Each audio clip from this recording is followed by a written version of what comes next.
Hi friends, welcome back to our channel. మరొక interesting వీడియోతో మీ ముందుకైతే వచ్చేసాను. ఇక్కడైతే పిచ్చుక చూడండి మా ఇంటికి అయితే వచ్చింది. మీకు కూడా చూపిద్దామని చెప్పి వీడియో అయితే తీశాను. వర్షం పడుతుందండి, రోజైతే పట్ట కప్పుతారండి వడ్ల మీద. గాలికి ఆడతాయని ఇక్కడైతే పట్ట తీస్తున్నారు. ఏ పని చేసే వాళ్ళకి ఆ అనుభవం ఉంటుంది కదండి.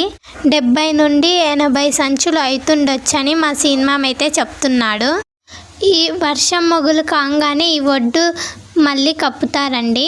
చలికాలంలో కూడా వర్షాలు అయితే చాలా పడుతున్నాయి కదా. ఈ వడ్లనైతే మిల్లుకి పట్టించిన తర్వాత రైస్ ఎవరికి కావాలో మెసేజ్ పెట్టండి. మా సినిమా అయితే పార్సల్ చేస్తాడంట కావాల్సిన వాళ్ళకి. ఎండ సరిగ్గా లేకైతే చాలా టైం పడుతుందండి ఈ వడ్లు ఎండడానికి. ఈ వర్షంలో ఎండలో రైతు కష్టం విలువ తెలిసినట్లయితే ఈ వీడియోకి ఖచ్చితంగా ఒక లైక్ చేయండి.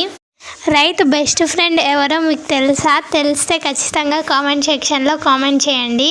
తెలీదు చెప్పమంటే నెక్స్ట్ వీడియోలో అయితే చెప్తాను. ఇవి ఎండిపోయిన తర్వాత సంచుల్లో అయితే నింపుతారండి. వీలైతే అది కూడా షూట్ చేస్తాను.